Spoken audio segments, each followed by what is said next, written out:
Trump साहब का जो दौरा चीन का है वो ज़ेर बहस है। वहाँ पे जो गुफ्तगू हो रही है, जिस तरह का प्रोटोकॉल दिया जा रहा है और जो बॉडी लैंग्वेजेज़ हैं वो देखने से ताल्लुक़ रखती हैं। बिलखुसूस जो चीनी सदर ने बात की, बड़ी अहमियत की हामिल थी कि हरीफ की बजाय हमें शराकतदार होना चाहिए। ईरान और ताइवान के ऊपर जो गुफ्तगू है वो उस तरह से पब्लिकली सामने नहीं आ सकी। तो ये दौरा क्या दुनिया के ऊपर किस हद तक असरअंदाज होगा, ईरान जंग के ऊपर इसके क्या असरात हो सकते हैं, इस मौजू पर जहमत दिया हमने दोनों माहिरीन को। अनवर साहब, क्या रीडिंग बन रही है आपकी? अमेरिकी मीडिया इसको कैसे एंटिसिपेट कर रहा है? क्योंकि जो बॉडी लैंग्वेज थी बिलखुसूस शी जिनपिंग की, वो तो बड़ी मरबूत, कंपोज्ड और बड़ी नपीतुली सी थी। देखिए, इनके जाने से पहले भी ये बात यहाँ की जा रही थी और अब ज़ाहिर ज़्यादा शिद्दत आ गई है उस बात में। बल्कि शिद्दत गलत लफ्ज़ होगा कि ज़्यादा उस पर जोर दिया जा रहा है। वो ये कि दोनों ममालिक अपने ताल्लुकात में मजीद बिगाड़ नहीं चाहते, वो ताल्लुकात बेहतर बनाना चाहते हैं और इसलिए ये दौरा हुआ है और हो रहा है।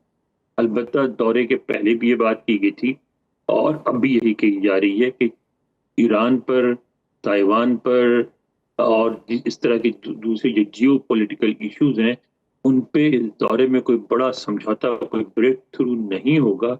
बातचीत ज़रूर होगी, पेशरफ भी होगी, कोई बड़ा ब्रेक थ्रू नहीं होगा और फोकस ज़्यादातर जो होगा, और अक्सर ये प्रिडिक्ट करना आसान भी था कि फोकस ज़्यादातर ट्रेड और बिजनेस पे होगा। और उसकी वजह ये थी कि आपने देखा कि 27 के करीब बड़े बड़े सीईओ, जिसमें इलॉन मस्क जैसे लोग शामिल हैं, एप्पल के सीईओ हैं, सिटी ग्रुप के सीईओ हैं, जो अमेरिका की सबसे बड़ी कंपनी है, उनके सीईओ शामिल हैं।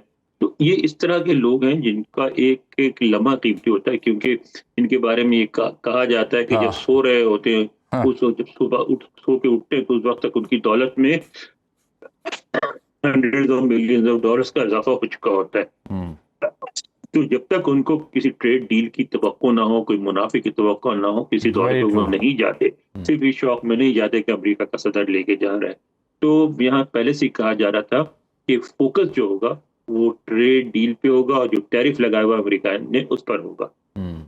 बिल्कुल ठीक। अच्छा अनवर साहब, मैं ये समझना चाह रहा हूँ कि ईरान, क्योंकि ये जंग का मुकम्मल खात्मा डील ब्रेक किए बगैर गए, उससे पहले दौरा भी मुलतवी कर दिया था जो पहले जंग के दौरान था, तो ये ईरान कहाँ खड़ा होगा इस मुलाकात में, इस दौरे में, और उसके ऊपर क्या असर आ सकता है? पूरी दुनिया मुतासर हुई है, लिहाजा दोनों तरफ ख्वाहिश है कि इसका कुछ ना कुछ हो।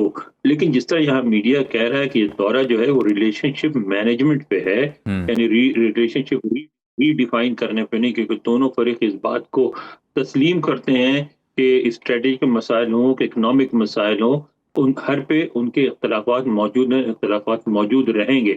उन इख्तलाफात को तस्लीम करते हुए आगे बढ़ना है।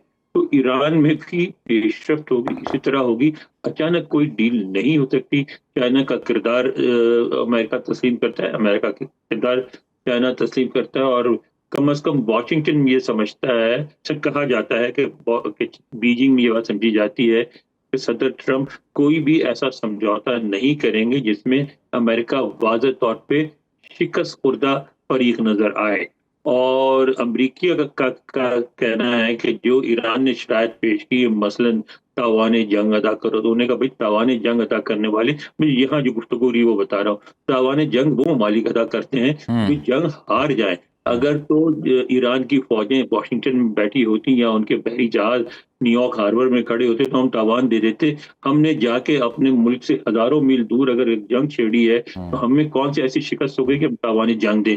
इसी तरह दीगर इश्यूज हैं, उन पे भी वो कहते हैं कि वो तो बिल्कुल सारे के सारे जो है न्यूक्लियर से लेके अपना हुर्मुज तक, वो सारी की सारी ऐसी है जिसमें ईरान, यानी ईरान का मकसद ये नजर आता है कि अमेरिका अपनी शिकस्त तस्लीम करके मुंह लपेट के चला जाए।